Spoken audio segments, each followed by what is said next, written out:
Hello বন্ধুরা, বাবলি রান্নাঘরে তোমাদের অনেক অনেক স্বাগত জানাই। আশা করি তোমরা ভালো আছো, সুস্থ আছো। আমিও ভালো আছি। তো আজকে আর একটা মিষ্টি রেসিপি শেয়ার করব। ভিডিওটা শুরু থেকে শেষ অবধি দেখার অনুরোধ রইল। বন্ধুরা, আমি কড়াই বসিয়ে দিয়েছি। কড়াইয়ে জল দিয়ে দিচ্ছি।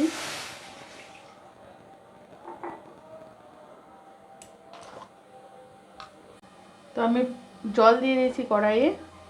তো জলটা হালকা গরম হয়ে এসছে। পাউডার দুধ দিয়ে দিচ্ছি। গুঁড়ো দুধটা 2 বাটি নিয়েছি, দিয়ে দিলাম।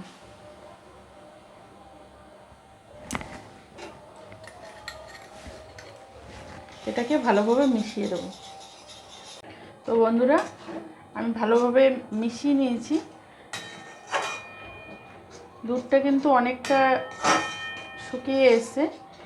আমি গ্যাসের ফ্লেমটা একদম লো হিটে রেখেছি, মিডিয়াম লো হিটে। তো এটা আমি নাড়তে থাকবো। একটু এলাচ গুঁড়ো দিলাম। যদি এলাচ গুঁড়ো পছন্দ না করেন আপনারা দিবেন না। তো এর মধ্যে আমি চিনিটা দিয়ে দিচ্ছি, পরিমাণ মতো চিনি দিয়ে দিলাম। গুঁড়ো দুধটা যেহেতু মিষ্টি একটু আছে, তাই জন্য চিনির পরিমাণটা আমি কম দিলাম। আপনারা আপনাদের পছন্দ মতো দেবেন। এবার নাড়তে থাকবো। বন্ধুরা, 5 মিনিট পরে আমি ফিরে এলাম। তো দেখুন, দুধটা অনেকটা কমে এসছে। এটা আরও হবে কিছুক্ষণ।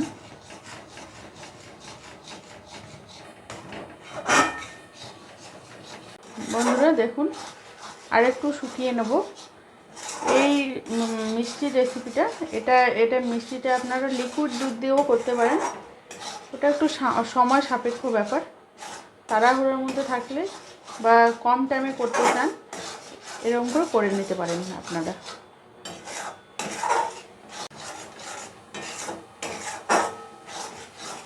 বন্ধুরা, মিষ্টির পুরটা রেডি হয়ে গেছে। এটা নামিয়ে নেব আমি। বন্ধুরা, নামিয়ে নিয়েছি। তো এটাকে 5 মিনিট আমি ঠান্ডা করে নেব, তারপর ফিরে আসছি। বন্ধুরা, 5 মিনিট পর ফিরে এলাম। তো মিষ্টিগুলো একটু ঠান্ডা হয়ে গেছে। এবার আমি এটাকে ভালোভাবে মেখে নেব একটু।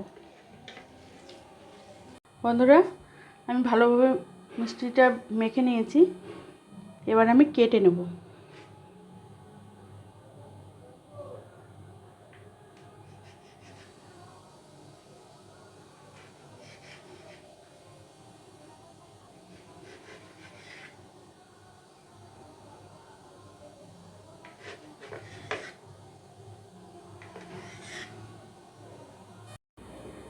বন্ধুরা, আমি মিষ্টিগুলো কেটে একটা প্লেটে সার্ভ করে দিয়েছি।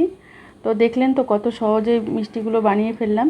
তো আপনারাও একবার ট্রাই করবেন বাড়িতে। যদি রেসিপিগুলো ভালো লাগে তো আমার চ্যানেলটা অবশ্যই সাবস্ক্রাইব করবেন, লাইক করবেন, কমেন্ট করবেন, শেয়ার করবেন। ফিরে আসছি নতুন কোনো ভিডিও নিয়ে। ভালো থাকবেন, সুস্থ থাকবেন। আর ভিডিওটা শুরু থেকে শেষ অবধি দেখার জন্য অনেক অনেক ধন্যবাদ।